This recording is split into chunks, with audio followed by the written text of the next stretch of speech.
بہت سے لوگ آج کل سائنس کو ہی سچائی مانتے ہیں، لیکن حقیقت تو یہ ہے کہ جس بات کو سائنس آج کے دور میں سچائی اور حق مانتی ہے، وہی بات کل مکمل طور پر جھوٹی کہلا دی جا سکتی ہے۔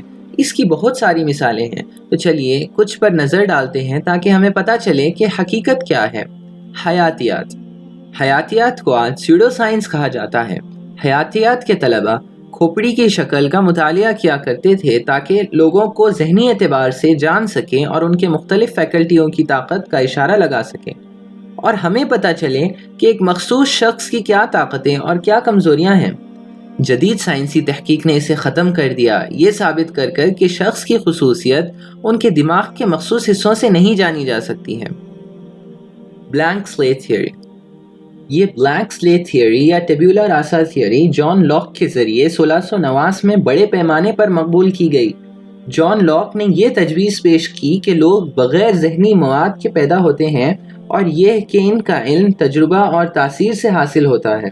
پر جدید تحقیق سے یہ پتہ چلا کہ جین اور دیگر خاندانی خصلتیں پیدائش سے وراثت میں ملی ہوتی ہیں، جس کی وجہ سے انسان کے اندر کی فطرتیں پیدا ہوتی ہیں۔ لومینیفرس ایتھر پرانے زمانے میں یہ خیال مشہور تھا کہ آسمان میں ایک پرسرار چیز یا مادہ ہے جس کے بارے میں سوچا جاتا تھا کہ وہ کائنات میں روشنی پھیلاتی ہے۔ اس خیال کو ختم کیا گیا جب لوگوں نے تجربات کیے اور روشنی کی خصوصیت کو غور سے پڑھا اور اسے صحیح سے سمجھا۔ بعد میں آئنسٹائن کا نظریہ مناسبت آگے آیا اور ہمیشہ کے لیے فزکس کو تبدیل کر دیا۔ اسٹیشنری یونیورس ایک مستحکم کائنات، جسے اسٹیشنری کائنات یا بے حرکت کائنات بھی کہتے ہیں، ایک ایسا ماڈل تھا جسے البرٹ آئنسٹائن نے 1917 میں تجویز کیا۔ یہ ماڈل شروع سے ہی پریشانی کا شکار تھا۔ پھر جب ایڈوین ہبل نے ریڈ شفٹ کے تعلقات سے دریافت کی اور مکمل طور پر مظاہرہ کر کے اس کو ختم کر دیا، یہ ثابت کر کہ کائنات مسلسل پھیل رہی ہے۔ مارشین کینالز کچھ 19ویں صدی کے سائنسدان نے یہ تجویز کی کہ مارس پر نہروں اور گلیوں کا جال تھا جس میں سے کچھ بہہ رہا ہے۔ یہ غلطی تھی کیونکہ مریخ یعنی مارس پر ایسی کوئی گلیاں نہیں تھی۔ یہ سب سے پہلی بار 1877 میں ایک اٹالوی ماہر فلکیات جیوانی شیاپیریلی نے تجویز کی تھی۔ جدید دوربین اور امیجنگ ٹیکنالوجی نے اس کہانی کو مکمل طور پر جھوٹا ثابت کر دیا، یہ کہہ کر کہ اصل میں وہ نہریں بس ایک نظر کا دھوکہ تھا۔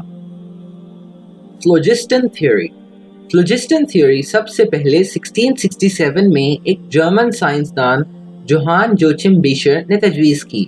یہ تھیوری فلوجسٹن کے وجود سے متعلق ایک فرسودہ سائنسی نظریہ ہے۔ یہ تھیوری نے یہ سمجھانا چاہا کہ ایک عنصر جیسی آگ جو آتش ناصری کے اندر موجود ہے، جو بالکل ہی غلط تھا۔ آج کے دور میں اسے مشترکہ طور پر آکسیڈیشن کہا جاتا ہے۔ دی ایکسپینڈنگ ارتھ یہ بڑھتی ہوئی زمین ایک مفروضہ تھی اور ایک تجویز تھی جو ناکام رہی، کیونکہ اس میں سائنسدان یہ ثابت کرنا چاہتے تھے کہ زمین کی جگہ میں اضافہ ہو رہا ہے، پر جدید سائنس نے زمین کے کسی بھی پھیلاؤ یا بڑھاؤ کو ٹھکرا دیا۔ پلانٹ ولکن سیارے ولکن کی دریافت پرانے اوقات میں یہ سمجھا جاتا تھا کہ مرکری اور سورج کے درمیان ایک چھوٹا سیارہ موجود ہے۔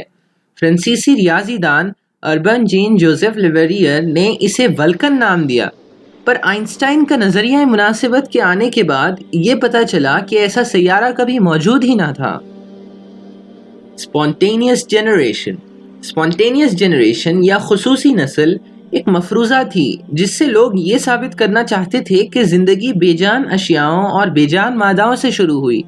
یہ مفروضہ پہلی دفعہ ایرسٹوٹل نے پھیلایا۔ 19ویں صدی میں لوئس پیسچر نام کے ایک شخص نے اس کو غلط ثابت کیا، فرانسسکو ریڈی کے جرم تھیوری اور سیل تھیوری کو ذہن میں رکھتے ہوئے۔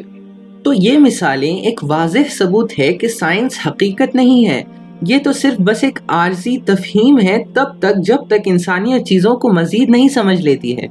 اگر سائنس سچائی ہوتی تو یہ کبھی نہیں بدلتی، لیکن جیسے جیسے وقت بیتتا جاتا ہے دنیا کے بارے میں ہماری سمجھ بڑھتی چلی جاتی ہے، تو اس طرح سائنس انسان کی عقل و سمجھ کے ساتھ بدلتا رہتا ہے اور کوئی طریقے سے اسے حق کے ساتھ مساوی نہیں کیا جا سکتا۔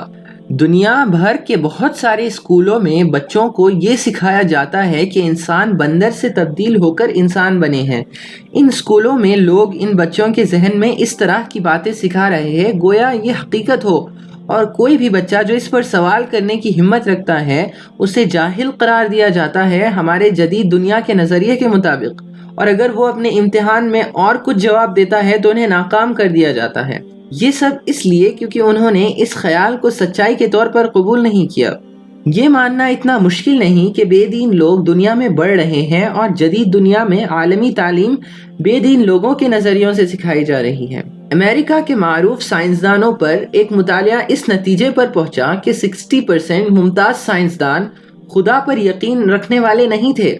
یہ مطالعہ 2014 میں ڈیوڈ چالمرس اور ڈیوڈ بورگے نے کیا۔ تقریباً 1000 فلاسفر کا 99 شعبوں سے مطالعہ کرنے پر یہ سامنے آیا کہ 72.8% لوگوں نے خود کو بے دین سمجھ رکھا ہے۔ اس کے باوجود ہمارے مسلمان بچے اسی نظام سے تعلیم حاصل کر رہے ہیں، یہ جان کر کہ یہی لوگ انہیں یہ سکھا رہے ہیں کہ اس کائنات کا خدا نہیں ہے، اور مسلمان ماں باپ اپنے اپنے کاموں میں اتنا مصروف رہتے ہیں کہ انہیں خبر ہی نہیں رہتی کہ ان کے بچے ان اسکولوں میں کیا سیکھ رہے ہیں۔ آج کے دور میں ٹی وی اور فلموں کی کثرت سے ہمارا ایمان کمزور ہو جاتا ہے، کیونکہ ان فلموں میں یہ سکھایا جاتا ہے کہ اس دنیا کا کوئی خدا نہیں، اور جو لوگ خدا کو مانتے ہیں انہیں بیوقوف، ظالم اور خوف کا کردار دے دیا جاتا ہے۔ اس طرح ہمیں فلموں کے ذریعے گمراہ کیا جا رہا ہے اور کئی سالوں سے یہ ہوتا چلا آ رہا ہے۔ تو حقیقت کیا ہے؟ بہت سے لوگوں نے اسلام کو سائنس سے موازنہ کرنے کی غلطی کی ہے۔ صحیح طریقہ تو یہ ہے کہ لوگوں کو سائنس اسلام سے موازنہ چاہیے۔ اسلام کو حق مان کر سائنس کا جائزہ اسلام کے ذریعے لینا چاہیے کہ اسلام کبھی نہیں بدلا۔ اسلام اسی طرح ہے جس طرح وہ کائنات کے وجود کے وقت تھا، پر سائنس ہر وقت بدلتے رہتا ہے۔ سائنس انسان کے علم کی حد کا نام ہے، لہٰذا اگر آپ سائنس کو سچائی مانتے ہو تو آپ غلط ہو۔ سائنس متعدد بار غلط ثابت ہو چکا ہے، جس کی وجہ سے سائنس کو ہر اوقات بدلنا پڑا، پر قرآن اسی طرح ہے جس طرح یہ 1400 سال پہلے نازل ہوئی تھی، اور اس میں کوئی تبدیلی نہیں ہوئی۔ اسے آج تک کوئی غلط ثابت نہیں کر پایا، وہ اس لیے کیونکہ یہ کلام رب ہے۔